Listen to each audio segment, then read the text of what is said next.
And the just released inflation figures have impacts on all aspects of the economy. With a slight moderation, how should we expect investors to behave?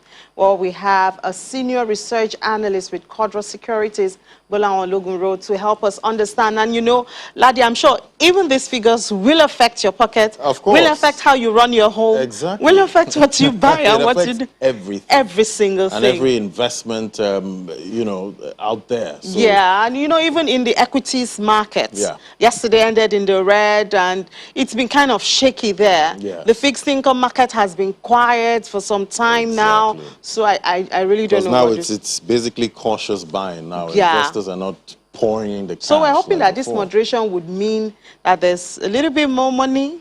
I don't know. Well, and you know, hopefully some kind of continuation with this supposed downtrend. Hopefully. Yeah, moderation. Let's put it that way. Well, we have Gbolahan Ologunro to join us now and help us understand. Hello, Gbolahan. Good morning, and thank you for joining us. Good morning. Thank you for having me. Yeah, so were you expecting the inflation rates to taper? So like your earlier speaker mentioned, the inflation data was a surprise to analysts in Lagos.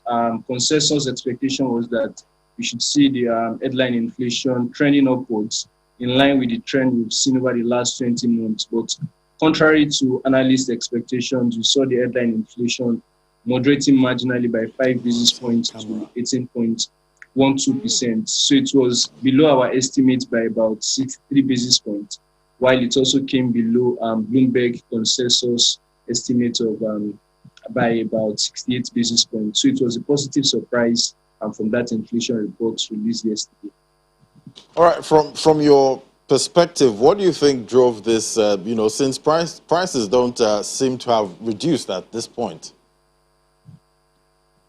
Yeah, so for us, we think that the most probable explanation for that slight moderation in the headline index can be attributed to what we saw in the food index. So for the food index, we think that given the Ramadan season that we saw in the month of April, so perhaps a large number of consumers decided to front-load the bulk of their purchases in the month of March, given expectations that the month of fasting is characterized by increase in consumer demand, which tends to fuel inflationary pressures on major food items. So we think a number of consumers decided to conclude their purchases in the month of March, and that sort of provided support for prices in the month of April. So for us, we think consumer demand in April was not as significant to what we saw in March, despite the supply constraints we had in the economy. So that was a positive for the food basket. And if you look at the food index, the month-on-month reading declined significantly by about 91 basis points. And that is a divergence from, I think, what we've seen in 2019 and in 2020, where food index tend to increase in the month of April due to the fasting season. But for 2021, I think, given the pressures we've seen on consumers' income, a number of consumers decided to front-load their purchases in order to take advantage of bulk purchases at that time, given that they expect prices to increase in the month of April because of the fasting season.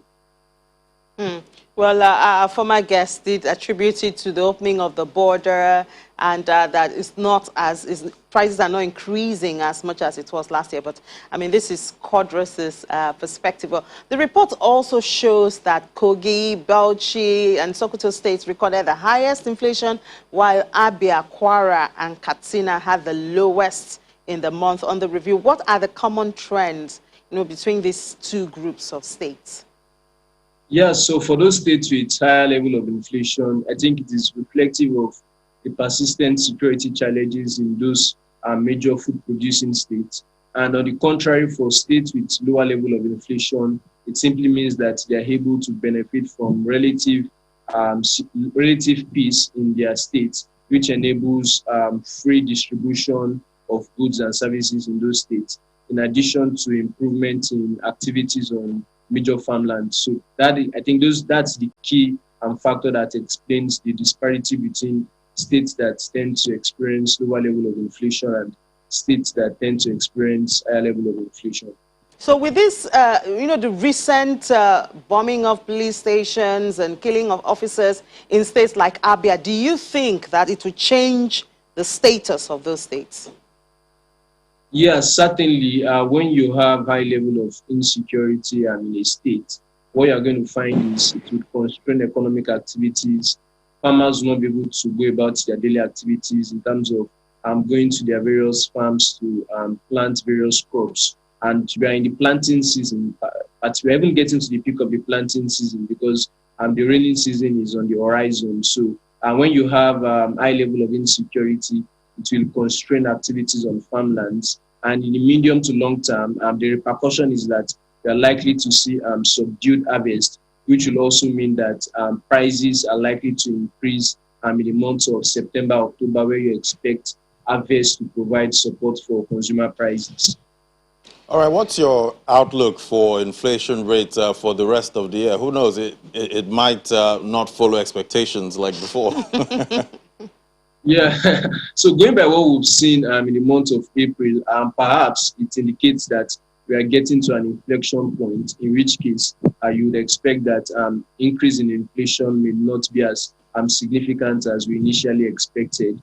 And more so, in the second half of the year, we also expect the high base effect to kick in, given that last year we had very high level of inflation in the second half of the year. So if you are looking at the second half of 2021, and the high base effect would also come into play and which should drive moderation in inflation. But for us, over the rest of the first half of 2021, we still expect that inflation would still trend upwards, but the pace of increase may not be as significant to what we have seen over the last 6 to 7 months.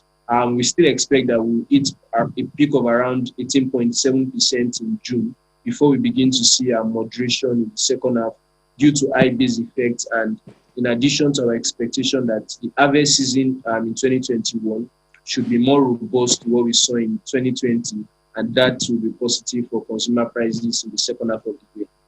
And how do you expect bond investors to react to this, surprising positive news, given that inflation expectation has played a major role in their demand for higher yields?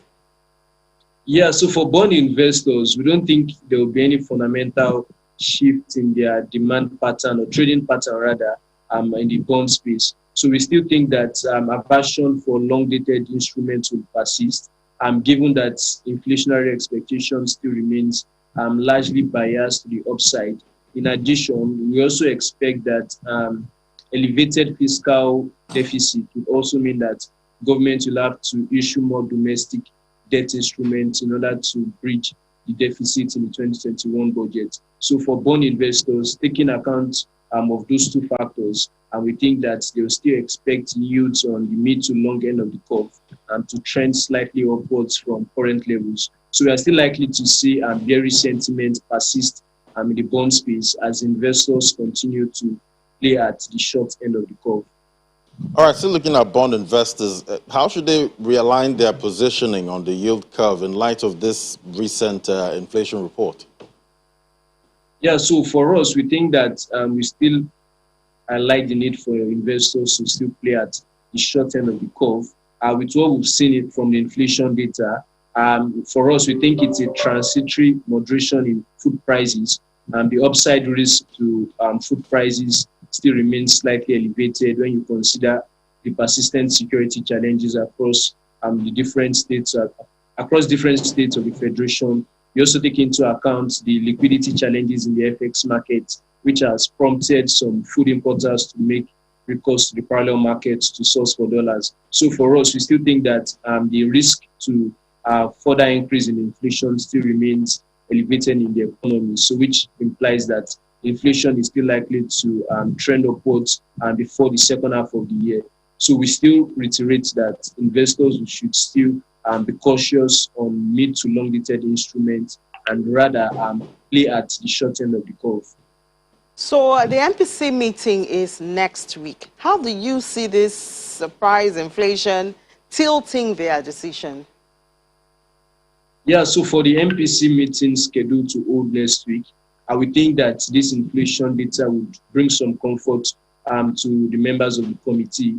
given that inflation has diverged materially from the upper band of their medium-term target of 6 to 9%. So we think this would bring some comfort to the committee. However, we think they're also going to be cautious with ensuring that they are not too optimistic that we are now beginning to experience disinflation, given that those upside risks to inflationary pressures still remains prevalent in the economy. So what we think that it's going to be a welcome development to the committee. However, they will still feel that there is need to sort of tighten monetary policy in order to ensure that liquidity pressures in the economy don't amplify domestic inflationary pressures. In addition to that, we think that the GDP report for Q1 to be released next week is also a major macro indicator that would guide and shape the decisions of that MPC meeting next week. As if we also see a positive surprise, we think that would put them in a good position to then tighten monetary policy, given that in past meetings they have highlighted that their short-term mandates or their short-term objective is to support economic recovery. So if we see strong positive numbers from the Q1 GDP numbers, we think that should then pave the way for the MPC to at least hike the MPR by a minimum of 50 basis points in order to curb inflationary pressures in the economy. All right, Gbolahan, we'll see how the meeting goes. But how should investors trade the equities market, given the growing uncertainties about the direction of yields in the fixed income market? Are there positive triggers on the horizon that could, bring a halt to this bearish sentiment in the market? Yeah, so for us, we still think that despite the fact that expectations are that yields will still trend upwards, there are some specific factors to still watch out for that could potentially lead to a downward movement in yields in the fixed income market. So firstly, we understand that the federal government are considering raising Eurobond in international markets. So the implication of that is if they're able to raise a substantial amount of money that would cover external borrowings and also maybe a part of domestic borrowings, it means that we might see a substantial reduction in the issuances of domestic debt instruments. So that can give rise to a demand-supply imbalance, which is similar to what we saw in 2020. So if that comes into play, we are likely to see yields moderating in the fixed income market due to lower issuances of domestic debt instruments. Aside that, we also understand that government is planning to make use of claimed dividends and dormant account balances to finance the deficit in the 2021 budget. We also understand that they need to secure a court injunction to be able to carry on with that plan. So if that comes into play in the second half of the year, we are likely to see lower issuances of domestic debt instruments, which again would also give rise to the demand-supply imbalance I mentioned earlier. So for us, we think that equity investors can still cherry pick on high conviction names across the banking and cement sectors in order to still get attractive dividend yields. All right, Gbolahan. All right, Gbolahan, thank you so much for sharing a whole lot of information with us this morning. Gbolahan Ologunro is a senior research analyst with Quadra Securities.